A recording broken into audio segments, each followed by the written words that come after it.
Fellow Falcoholics, what is up? Welcome to another episode of the Dirty Birds and Brews podcast presented by FanDuel. I'm your host, Kevin Knight, joined by two wonderful guests on a Black Monday show here where we actually have a lot of Falcons news to get to. I appreciate everyone's patience. As my internet situation out here in the mountains of Montana is extremely sketchy, but we did find a window here to get a show out to you guys because we got a lot to talk about. A lot has happened. The Falcons have made sweeping changes across the organization, and they're probably not done yet, but we do at least have the initial big ones to talk about.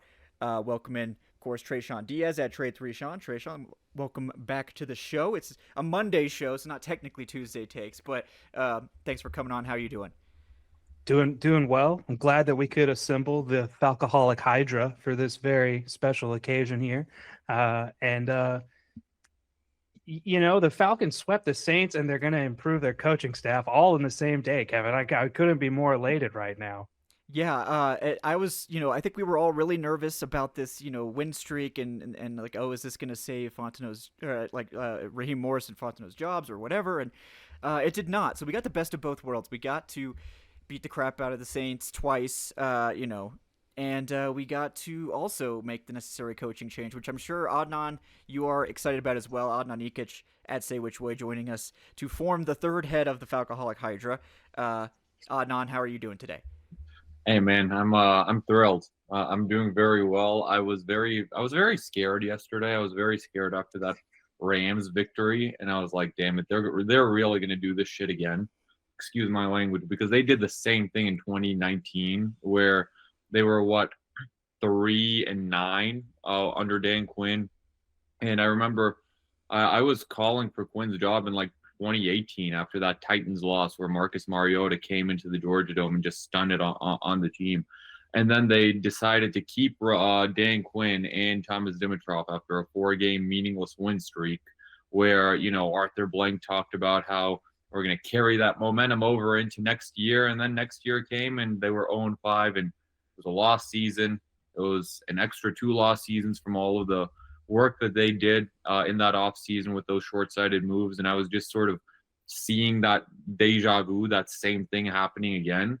But, thankfully, thanks to sports consulting firms, we have avoided that very, very dark timeline. And who says the consultants aren't real workers? Right. Consultants are the best workers. That's the job I want. I can hire me to be a football consultant. Someone needs please. to make those PowerPoints. Yeah. So, one thing we all know about consulting firms, as Tre'Shon pointed out on our last Tuesday Takes, was that they never say, oh yeah, just keep whatever you're doing. It's totally fine. Yeah. You didn't even need to hire us, really. Everything's fine here. They're going to tell you to change something because you paid them to find problems. So they're going to find problems. In this case, I think, there were problems and we talked at great length about those problems. And, I guess I'm just really relieved, and we'll start the conversation with Raheem Morris here. I'm really relieved that Arthur Blank seemed to echo those concerns and actually seems like kind of was on our side. Like, I don't know if this was a late change or if he was feeling this way the whole time, but he put out the letter to the fans, and the letter, I think, said all the right things about, like, look, it's not good enough. We need more accountability. We need to start over from the top down. Like, this isn't working. We haven't made the playoffs in forever. We got to change drastically. And it seems like they're on the path to do that. Now, drastic change doesn't necessarily mean better. Hopefully it will in this case, but I think that change obviously does start at the top with Raheem Morris, who's been kind of public enemy number one among Falcons fans, and deservedly so. And the problem with Morris is that I think he is super likable, and clearly the players really like him. It seems like that they took the news quite hard, and you never liked that, but it happens. Again, echoes the Dan Quinn situation, I think, quite a bit.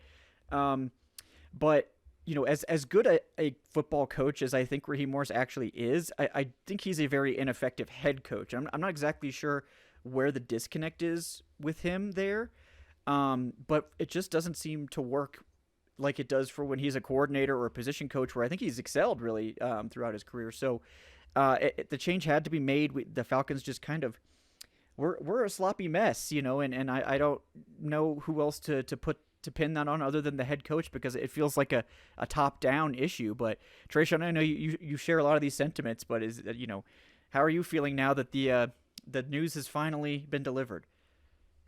Yeah, with Raheem, it all just came down to decision making, right? Because we've talked about this at length. His whole sell is that he's the CEO.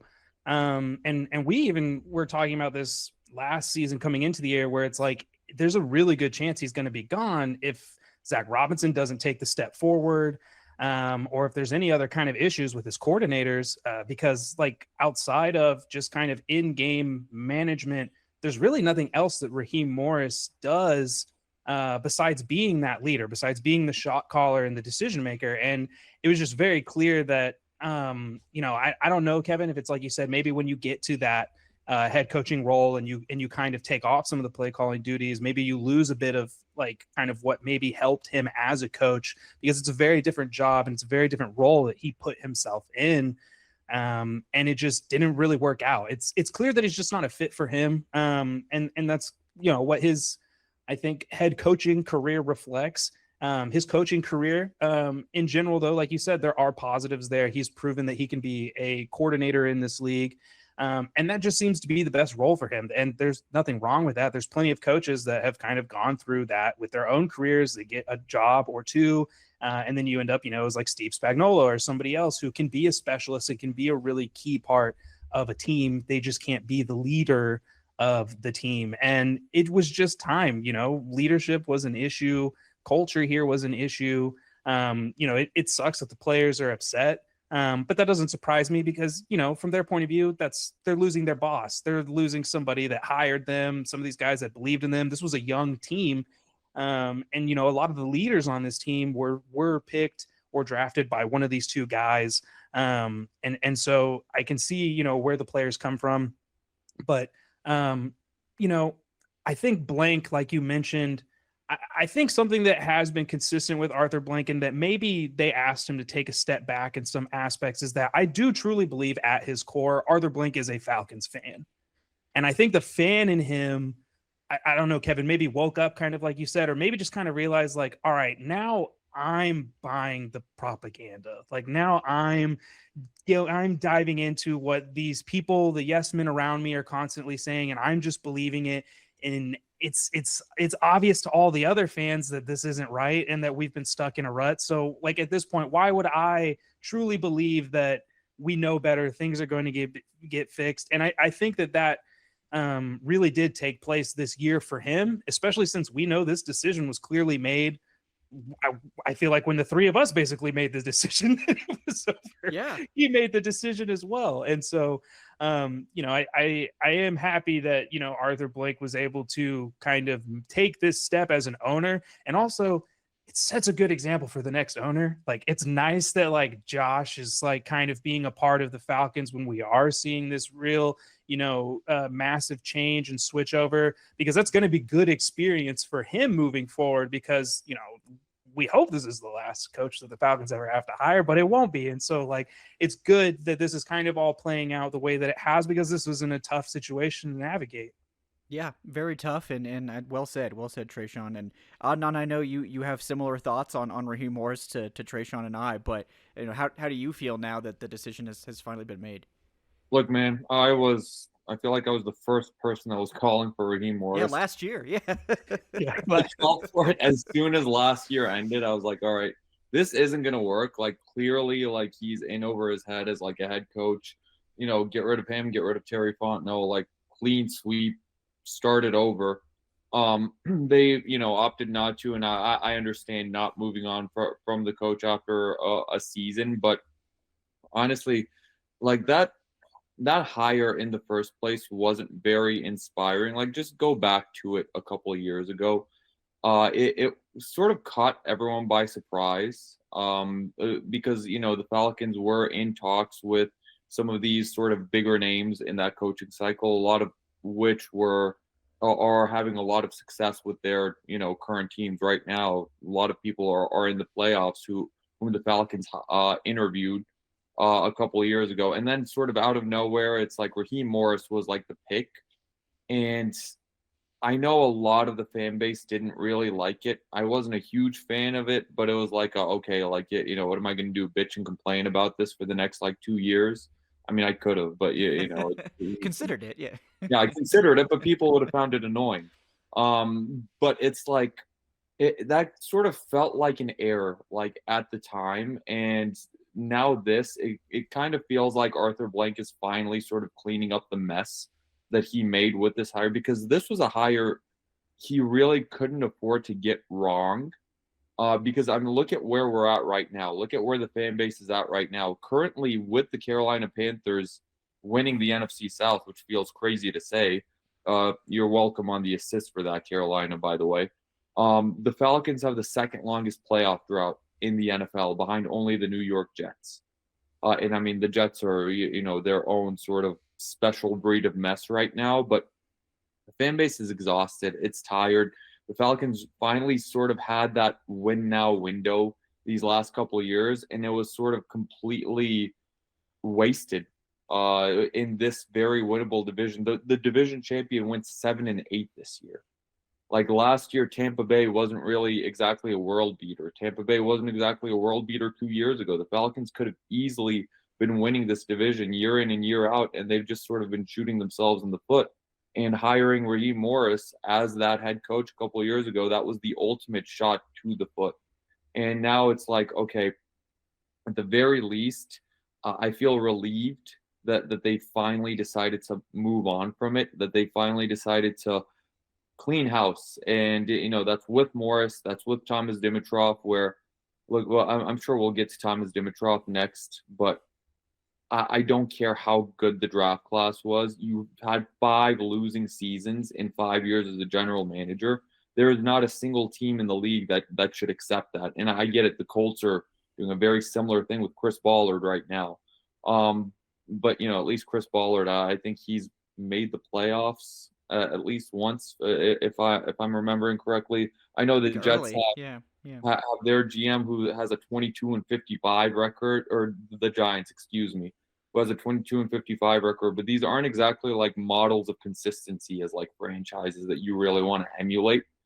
But yeah, I think we talked about it a few weeks ago, like in November, where we sort of had that conversation. I think Dave was on there, Aaron was on there. What will it take for this team to sort of, turn it around? And the first step, I think, that we all agreed to was completely clean house. Now, from here, we can sort of build, but you can't really build a foundation on something that's already been rotting. You have to completely clear it out. You have to completely do some demolition. So the Falcons have done that demolition. They finally have that sort of space now where they can start building, and now it's up to them to start building it. Yeah. I mean, I think, for me, Raheem Morris, the problem was we just didn't see a willingness to make the necessary changes in season.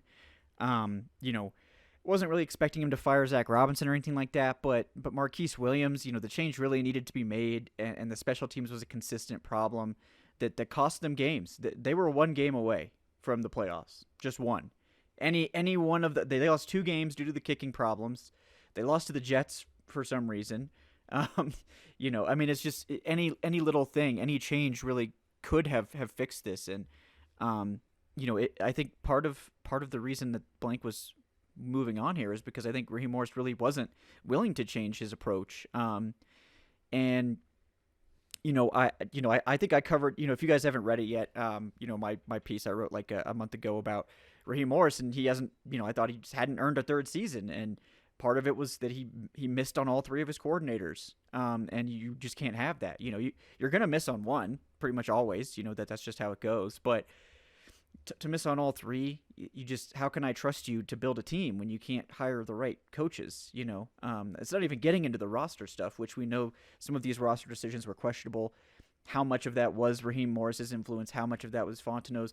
I hope someday we get clarity on that. To me, I feel like the most pro Fontenot of the bunch, and we'll get to Fontenot here shortly, but it just wasn't a well-run ship, and you could tell that the same problems kept popping up. The team was not disciplined. The changes that needed to be made weren't being made.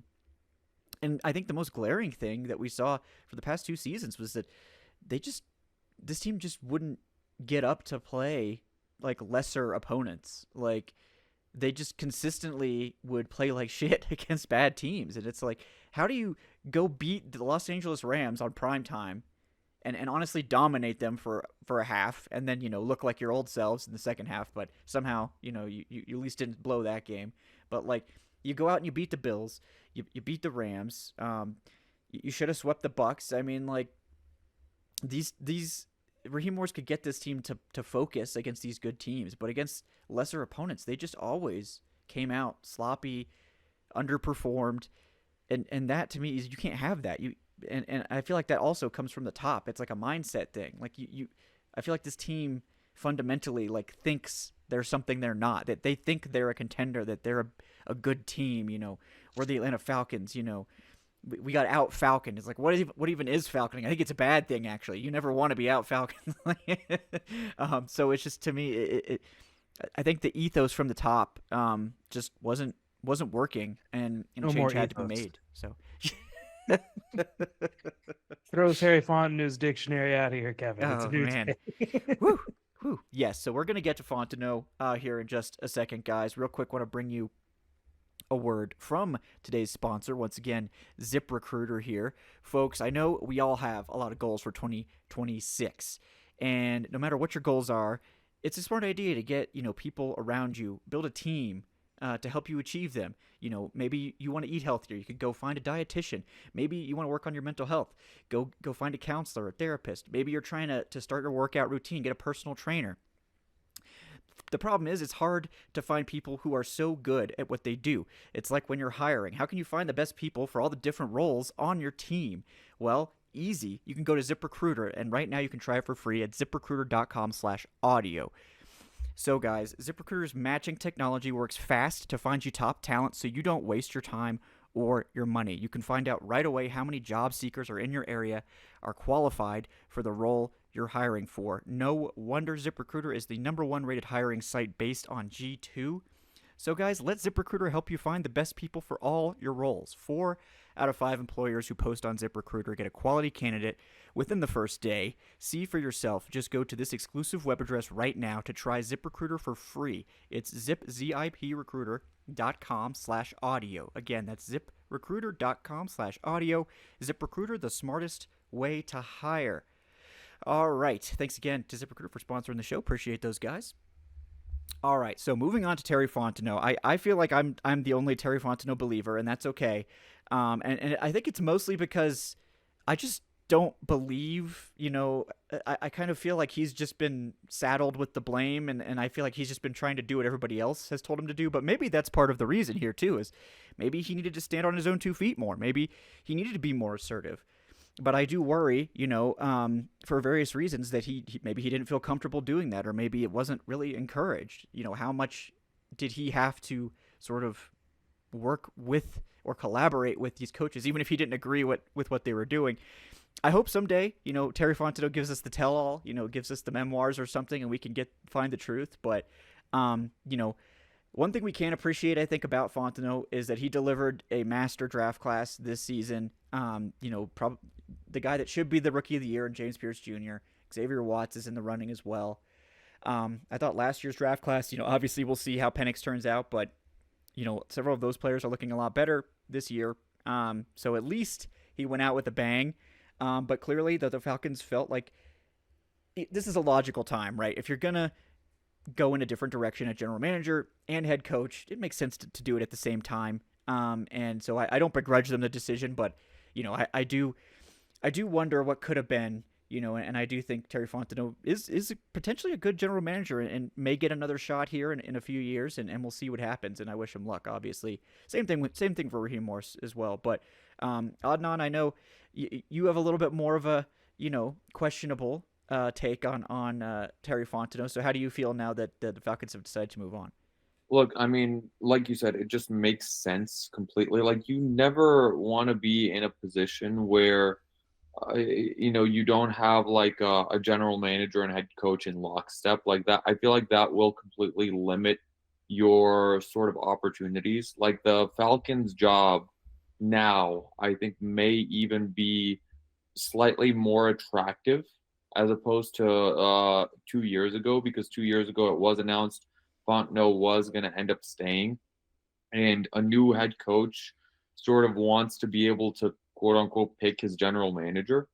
I feel like it's like a little bit of a turnoff if you're already walking into a situation where it's like, all right, the GM is already established, and you're getting put into this, and now you have to like work with this person, as opposed to, all right, you will find a general manager along with you, and then you collaborate the way that we saw with Fontenot and Arthur Smith a few years ago. But look, the draft class was good.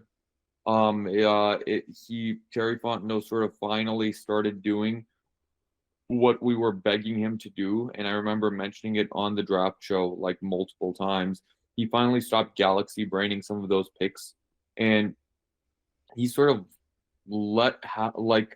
he sort of like took what the draft board gave him. And I mean, I feel like that was definitely the case with Xavier Watts in the third round. I feel like that was definitely the case with Billy Bowman in the fourth round. And it was just one of those where it's like, all right, finally, like, you don't have to like be the absolute like smartest person in the room with like the galaxy brain of, I'm going to take this dude from, this linebacker from Montana who is may or may not turn into something one day. Montana And then State, okay. Montana State, yeah. who he can play some offense, he can play some defense, and I'm being coy, but overall, yeah, I think you cannot let someone sort of get away with 5 straight losing seasons. Like Terry Fontenot has been here for 5 years. He has lost all 5 of those years. And sure, the first 2 years, we can make the argument he was fixing the mess that Thomas Dimitroff had left and Dan Quinn had left. And, you sort of had to work through the cap stuff. 2 years reprieve.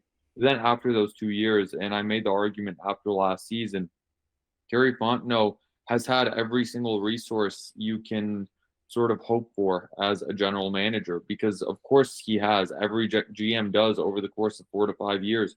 He's had every single draft pick. He's had picks in the top 10 year in and year out. And I hate this argument of, oh, well, Terry Fontenot brought us Bijan and Drake London and all of this talent. It's like, yeah, he hit on top 10 picks. Great. Like, those are supposed to be hit. Those are supposed to be your like layups. Like, that's not really that doesn't move me. It doesn't move me that he hit on Bijan Robinson, as good as he is a running back in the top 10. The Drew Dahlman pick is a lot more impressive when you consider like the bang for your buck, where he was a 5th round starter that he like selected. But he has had the cap space. He even had the extra draft picks. He got the extra pick with Calvin Ridley. But overall, before last season, before this past draft, it was just way too many misses on day 2 of those drafts. We remember that one year where he double dipped a pass rusher, took Arnold Ebiketie, and the guy from D'Angelo Malone. Yeah. D'Angelo Malone, yeah, the Matt Ryan trade for D'Angelo Malone. He took Troy Anderson. Like, all of these guys were supposed to be defensive contributors. They're day 2 guys, and you look at the Falcons' depth issues that they had this season, and it's no wonder they had so many depth issues, because Fontenot has missed on so many of those picks that were supposed to wind up being depth. Like, yeah, J.D. Bertrand was awful like this past season, but it's a big issue from a team building standpoint when you're one linebacker injury away from J.D. Bertrand having to play 95% of your snaps. That falls on the GM. The other thing that falls on him is that fiasco with the quarterback position. Kirk Cousins was your highest paid player this past season from a cap hit perspective. He was one of the highest paid quarterbacks in the league, and he came into week 1 as your backup quarterback. You double dipped with Kirk Cousins and taking Michael Penix in the top 10, and you may have missed on both of them.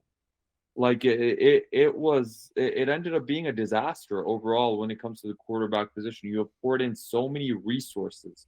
A top 10 pick is one of the most valuable resources in the league, not to mention all of the money in cap space that he spent on Kirk Cousins.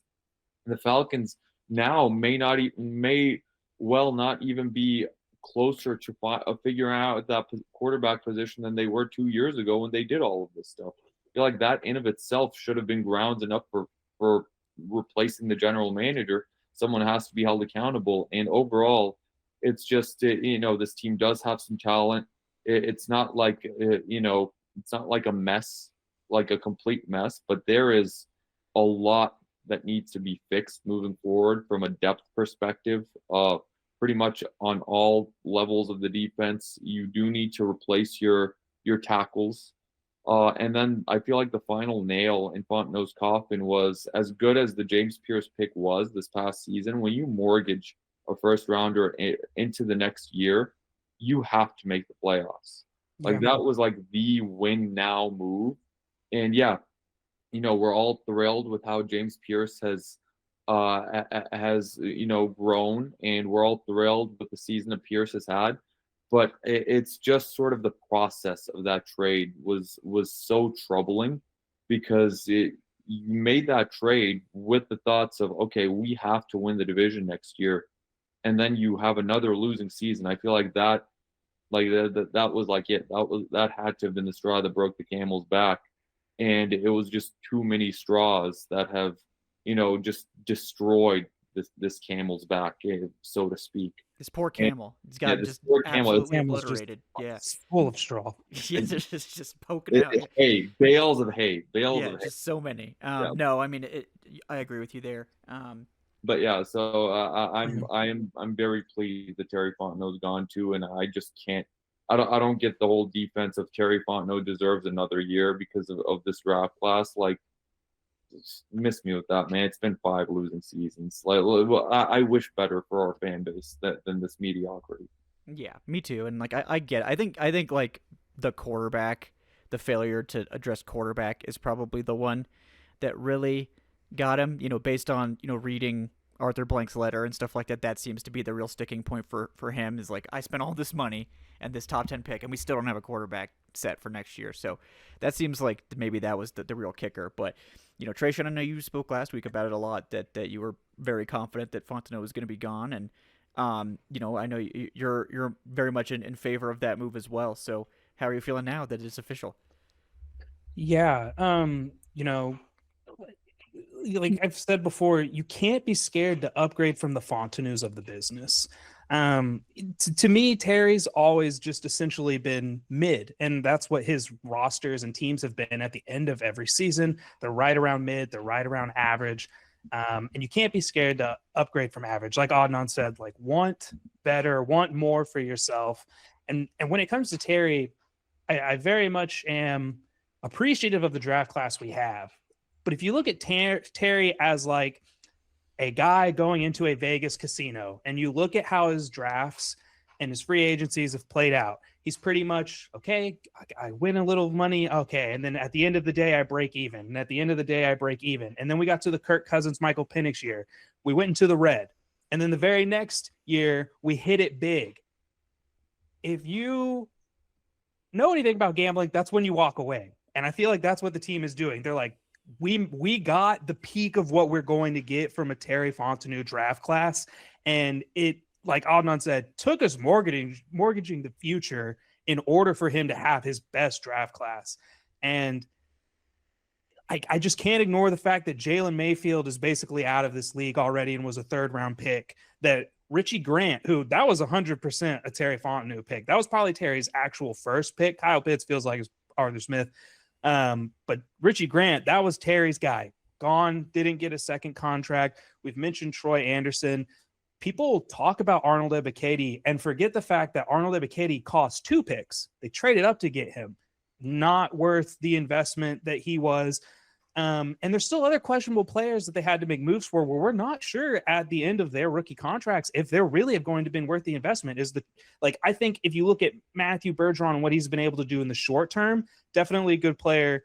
Was he going to be worth 2 picks? I don't know. That's like one of those difficult conversations, because it's like the guard position was so bad, just getting anything in there mid to average was needed. But then we're going to have a really tough conversation about Rook after this 3rd year, because that was a significant trade up. He hasn't quite lived up to the cost of acquiring him yet. You and I, Kevin, have talked about it a lot, how he's out of position right now. They're making him play nose. That's really not his game. And so we're hoping that we get somebody in here who gets a real nose tackle so that these guys can dominate at the 3-tech spot. But depending on how some of these moves play out, Terry's just really kind of had this mentality of like day 3 picks don't matter. And like Adnan said earlier, it's like, that's where your depth comes from. Like, you cut Jace McClellan.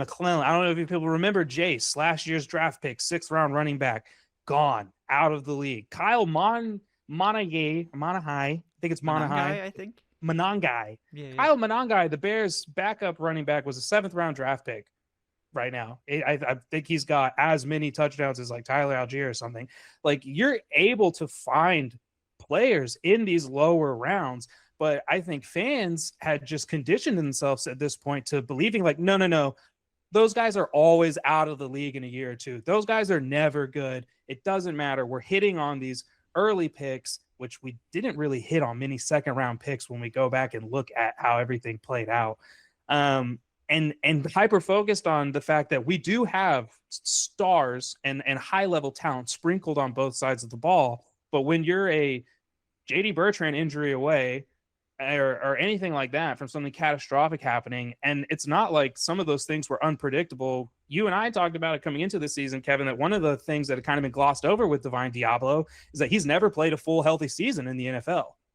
And so the Falcons plan for that was Troy Anderson's going to be back and JD Bertrand's making this step. And it's like, hey, Jeff Ulbrich was a wizard this year. He did a lot. Asking him to just try to make, anything out of Bertrand was a pretty tough ask. And, Rudenberg is one of the best linebacker coaches in the league himself. And not even he could get anything out of that guy. They were able to get more out of Ronnie Harrison. And that's kind of like the irony of Terry is that his Ronnie Harrisons have been better than his 5th round draft picks. Like, he's able to get these guys that have been cast offs. We talked about like Mike Hughes being serviceable and like, he's able to get Mike Hughes, but then he drafts Darren Hall, and Darren Hall's not even in the league in 2023. Although I do think he's found his way back into the league and was with Arizona this year. But there's been all these little missteps that he kind of is able to cover up for, but those are short-sighted deals, and then the team is looking to fill that hole the very next offseason. And here we are again, really happy with like the talent that we saw this year, but Leonard Floyd's not under contract. You've got AK hitting free agency. We don't know what's going to happen at the tight end position. They need a wide receiver too. They're probably going to need more cornerback depth because we have no idea what's going to go on there.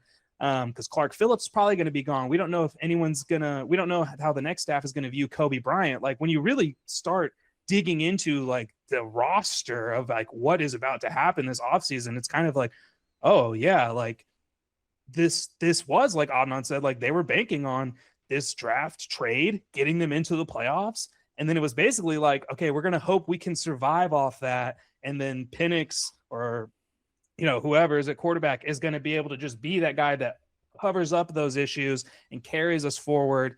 And that's not how things played out. That was a really big risk. And the other thing that we've kind of mentioned is that year after year, the Falcons back themselves into corners where they only give themselves one exit. And it's the most difficult exit to get through. And they either stumble or there's a mishap. And it was something that a lot of people kind of saw, but they just believed that they would be able to get through it. I do think Terry is going to probably land as a pro personnel guy because of his ability to pick up guys for cheap. And that's what he was doing beforehand. I thought he was really good in a pro personnel role, very similar to Raheem. I just don't think having this scope and the amount of decisions that you have to make and manage was really fit for him. And to your point earlier, Kevin, I do think his willingness to just kind of go along with things maybe caught up with him in the end. Like when we hear that Arthur Blank was upset about what the front office sold him about this process, that kind of told me that all right, Terry was with McKay and they were like, we're team Raheem. We want to push Belichick, all these other options out the door because they felt like that was the best for their own personal survival. And when you look at some of the other things that are happened, it just kind of feels like, yeah, Terry, you did kind of just let some things maybe go by, maybe didn't make a big fight. I think maybe the biggest fight he possibly made was the Watson situation, which like didn't really happen until the final hour of that deal. But I felt like based on what we've heard, he was the most on the outside of wanting to make that move. And maybe that bought him some grace, but 5 years, no winning seasons, results-based business. And, we talk about the mess that was left for him when he came in here. But at the end of the day, AJ Terrell's a Thomas Dimitroff player. Jake Matthews, Thomas Dimitroff, Chris Lindstrom, Caleb McGarry. Terry was living off a lot of core talent that TD had brought in for very key positions. And he wasn't really able to interject much of his own until this final year and then the Jesse Bates signing. And so when you kind of come down to it at the end of it and you're like, wow, there's still a lot of TD guys here that were like key components during the entire Fontenot tenure. And Terry was really only able to get us a handful of guys. It just kind of makes sense that it's like, yeah, we can do the very same or better with a new hire. And, I think it was the right move. And I do think Terry's going to land on his feet. He might go back to the Saints or somewhere like that. But I see him definitely getting back to pro personnel. Yeah, I think that's always been his best.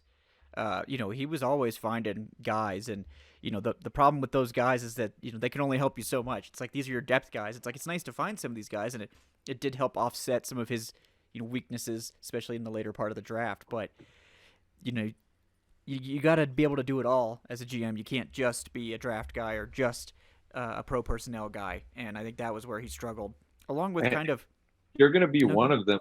I'd rather you be a draft guy, like right. than the pro person. Like the draft is and the way the NFL is structured, like the draft is the sort of golden chalice.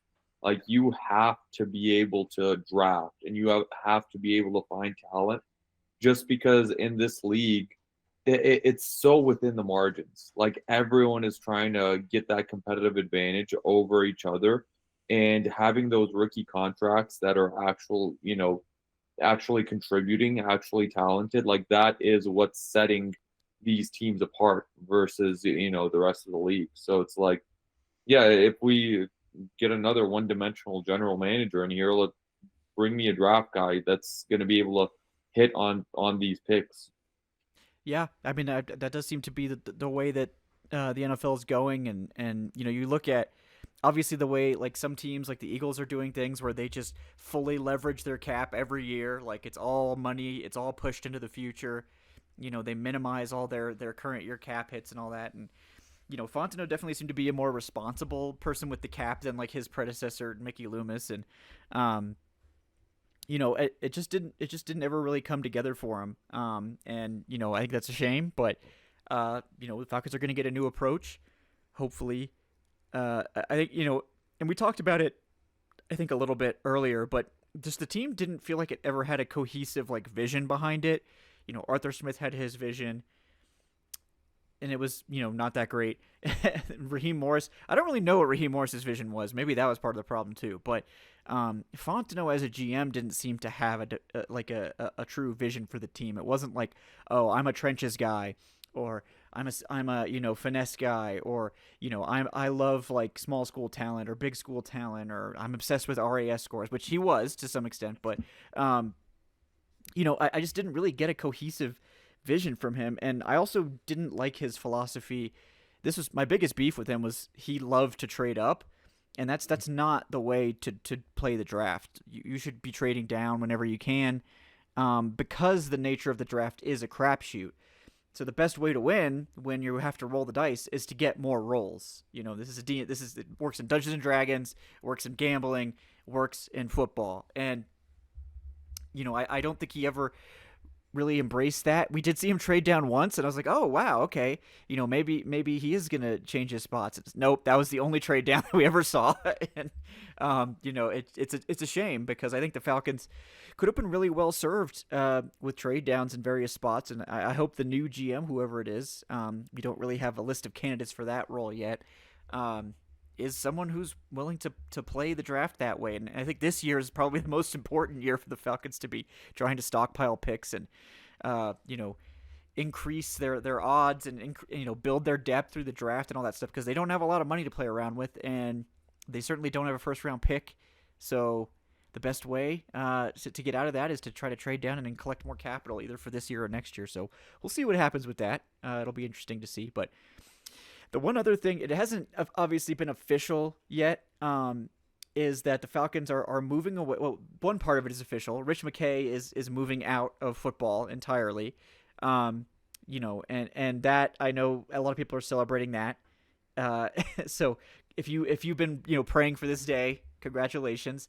The more interesting part of that for me is that they're now moving to hire a new just director, sort of like a president of football operations or whatever they're calling it. And while they're going to be interviewing people for this job, it's going to be Matt Ryan. They're going to hire Matt Ryan to do this job, and in sort of like a Chris Spielman role, similar like with what the Lions did there, and the Lions had a lot of success with that, obviously. And this is obviously exciting. It's kind of weird, but we do, again, with the Spielman thing, we do have sort of a track record of this working. I do think Matt Ryan's got a good head on his shoulders.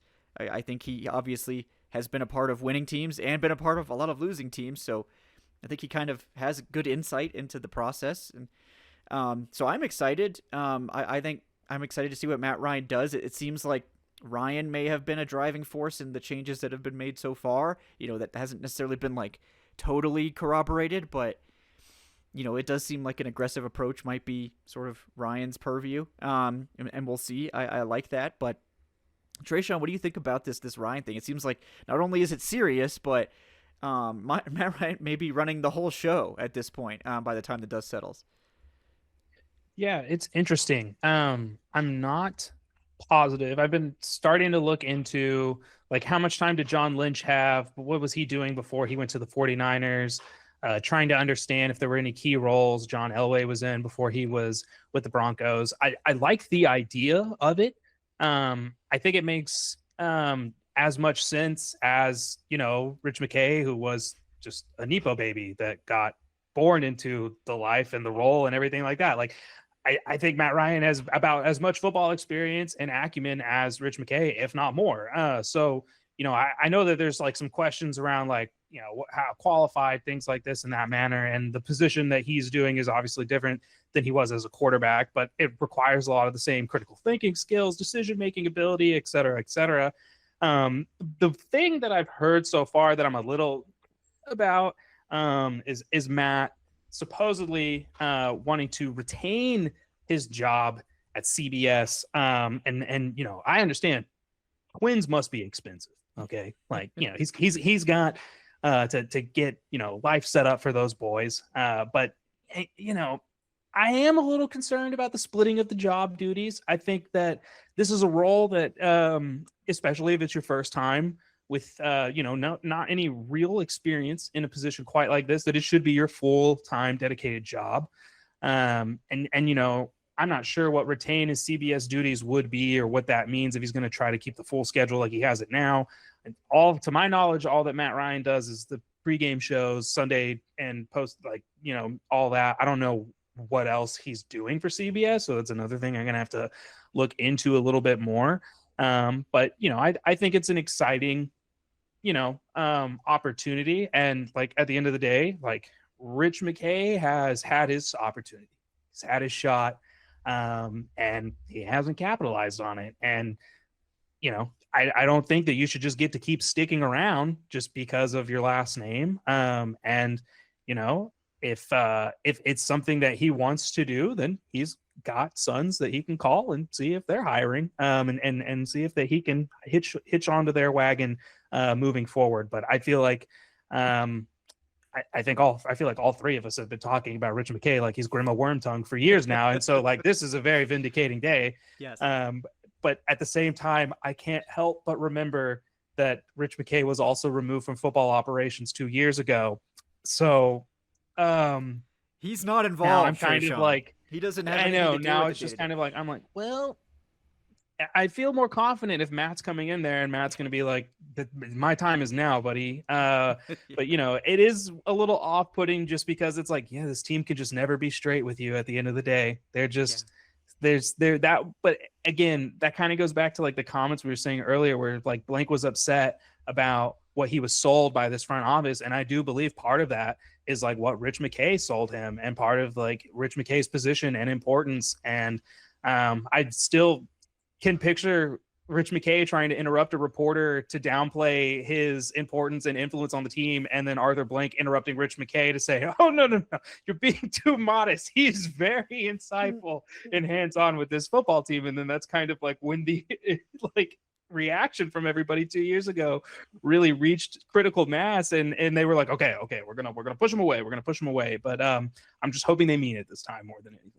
Yeah, fool me once, shame on me, right? So fool me 3 or more times, then it must be the Falcons. Yeah.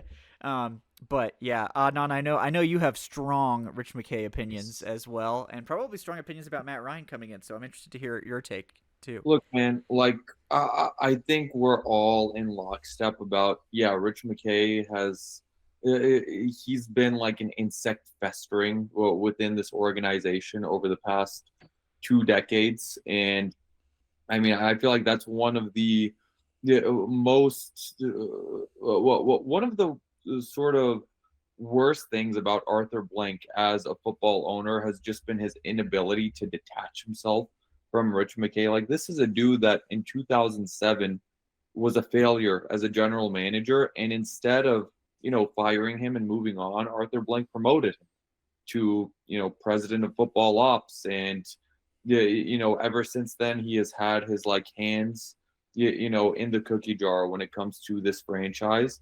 And my thing is, I still don't know that we've seen the last of him, because to Tre'Shon's point, 2 years ago we were sold the same bill of goods of, like he's only going to be focusing on Atlanta United and he's not going to be part of football ops. And now you're coming out 2 years later with a statement saying, Rich McKay is not going to be part of football ops anymore. So you mean in between then he has been part of football, which clearly we know he has been, but it's like, you just blatantly lied to us, like completely lied to us.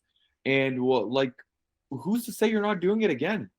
Like, why would I believe you now? So it's like, maybe if it is Matt Ryan, like coming in, like, you actually have someone in that role, in that position. And, I'm fairly hopeful that Matt Ryan wouldn't let Rich McKay just sort of come into the back door and just like sneak into the office and start making like football decisions.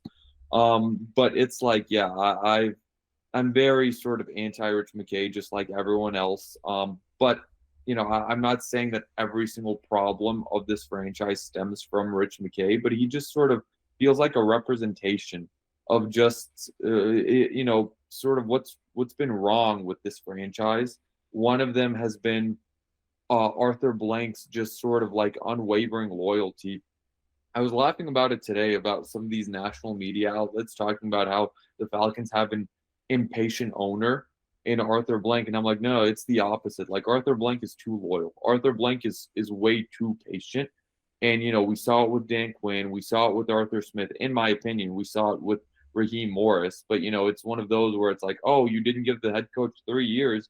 You're impatient. Like, the head coach was inept. The head coach shouldn't have gotten year 2. But, it is what it is. And, Rich McKay is just sort of the representation of that. Like, I still don't get, I would love to be terrible at my job and just fall upwards and just like, become the boss of the person who has taken over my role next, and just be in that position for the rest of my life, because Rich McKay's still here. Like, Rich McKay, that they said they're moving him off football ops, and now he's going to be doing this and this and this. And to be completely honest with you, I don't think Arthur Blank's going to be able to help himself. I think Rich McKay will find his way back in to football operations. I'm not saying that as, I'm hoping this happens. I'm hoping it doesn't happen. But, maybe if you actually bring in like a legitimate replacement like Matt Ryan, then it's like, okay, maybe he actually is gone.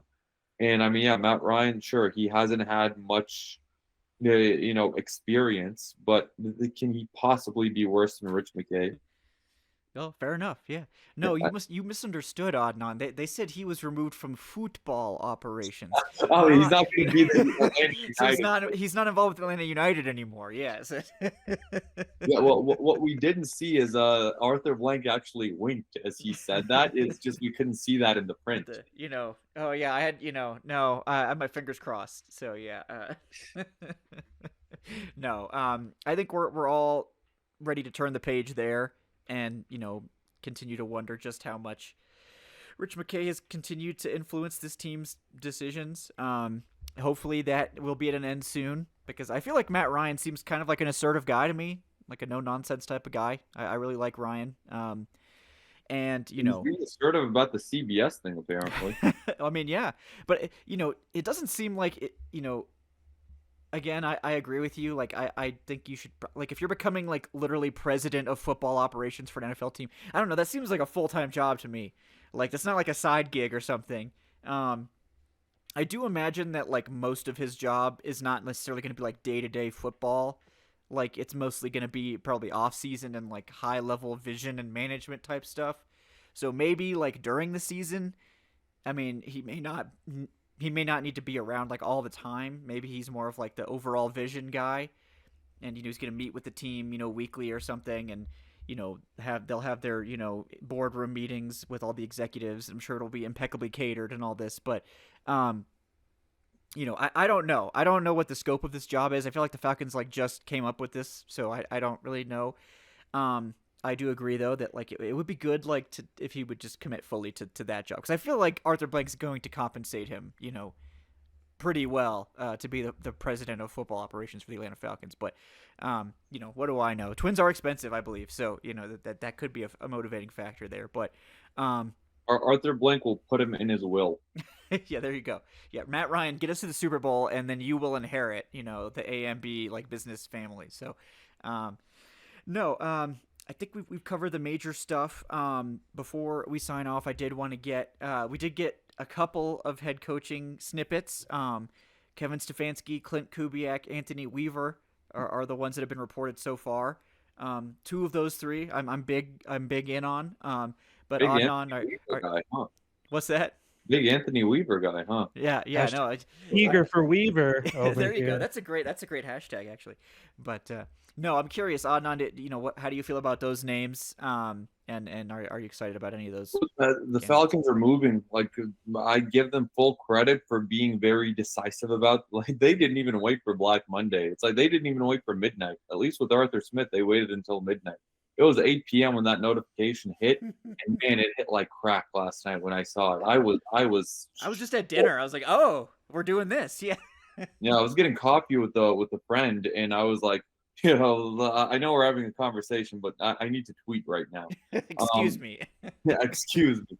But yeah, no, I'm thrilled about the names that came out. Like Kubiak and Stefanski, I have very, very high praise for. Like, I think both would probably be in my top three as of now of who's available. Like, we don't know what's going to happen with LaFleur over at Green Bay. We don't know what's going to happen potentially with Mike Tomlin, even though I do think that he may have saved his job, even if if he was on the hot seat in the first place. But Clint Kubiak is sort of the most exciting name.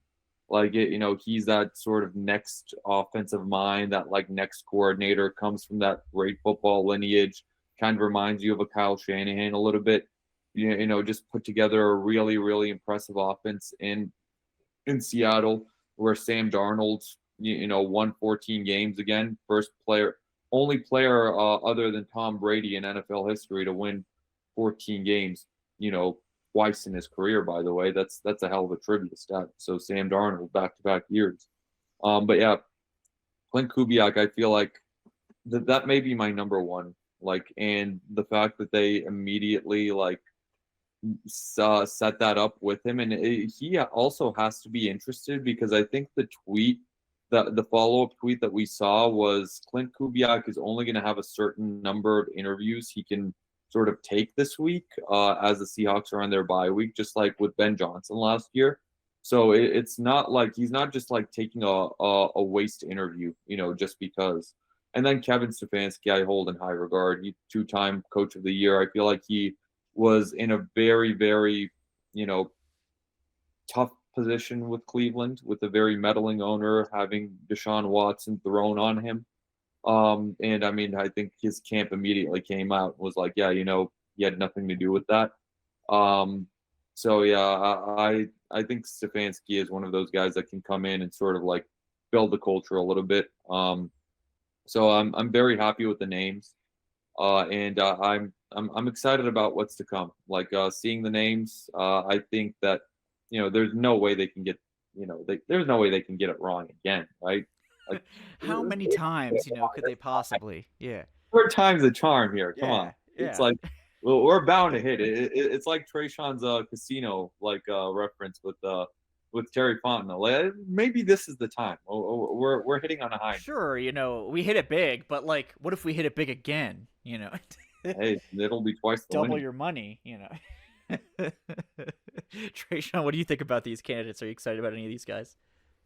Yeah.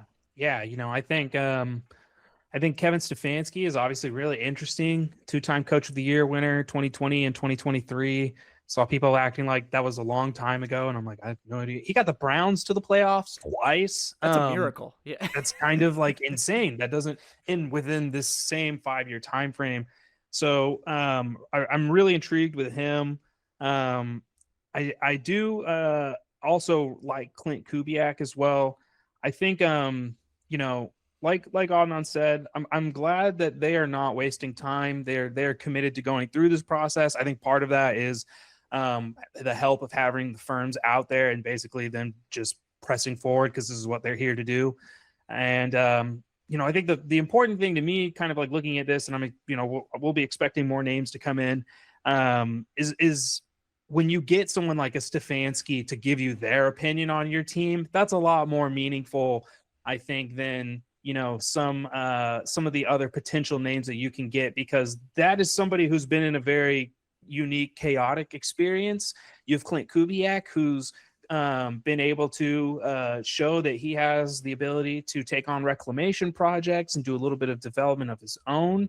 And I wish I could say more about Anthony Weaver, but that Dolphins defense was pretty nasty this year. So I don't really love that hire, and it just comes off a certain way that is unfortunate with how some of the stuff is structured in the league. But I think this is a really good start.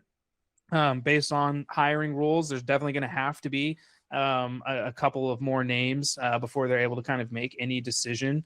So, it's a good start. It's a good candidate list to build off of. And I think I'd be happy with either Stefanski or Kubiak. I'm probably just slightly leaning more towards the veteran coach at this point, but I wouldn't have any issue, I think, with taking a shot on Kubiak. And I also think that this coaching cycle is shaping up to be a little bit better than advertised. I think it was very funny. National Beats, they really got it wrong this year with head coaches in terms of security, in terms of availability. Gannon they were tweeting out like earlier last week that Gannon was not only staying, but he's in the process of already looking for which quarterback he's going to pick on his own. We saw the TL flood with Raheem Morris is safe, and Terry's definitely gone. And then the first one that was fired was Raheem.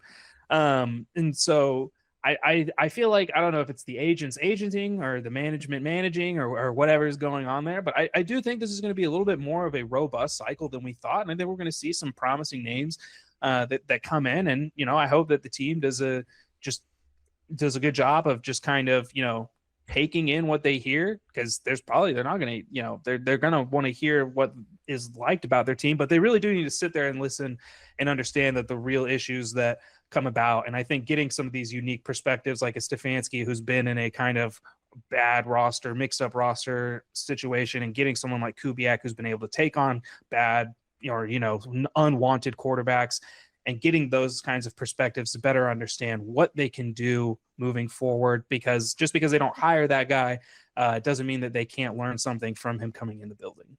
No, totally agree there. And yeah, I agree with you. I think I think they will lean Stefanski too, based on just what we've heard. Like they would rather have the more experienced coach. But, I think in the scenario where Stefanski has multiple offers, which he probably will, it's good to have another guy like Clint Kubiak where it's like, yeah, we'll just go to this guy who we also really like. And I think we'll continue to get other names. We'll see if there's any other firings and stuff like that. I know Matt LaFleur is another one that if he does get let go, it seems like he'll be a very strong contender here. Mike McDaniel, if he gets let go, they'll probably want to talk to him too. So we'll see what happens there. But I'm excited to see. The candidate list is already looking promising to me. All right, guys. Before we sign off, some odds from FanDuel. Interestingly, top two Super Bowl winners are both NFC teams. The Seahawks are plus 390, Los Angeles Rams plus 440. The first AFC team doesn't come until third place for the Denver Broncos plus 650. So no respect for the AFC this year. But we do thank, of course, FanDuel for presenting today's episode of the Dirty Birds and Brews podcast. And I want to also thank, of course, Tre'Shon Diaz at Tre'Shon, Adnan Ikic at Say Which Way for coming on for this emergency episode to cover all these Falcons moves. We will have more for you guys later this week once my situation is a little more stable. Planning to do a live show at least on Friday. May get something else for you guys in the meantime. But until then, thank you guys so much for watching. Please do like and subscribe. Really appreciate that. It helps us out. Leave a 5-star review in your podcast platform of choice. If you'd like to support the show, patreon.com/FalcohawkLive, or you can join up with the YouTube channel memberships here.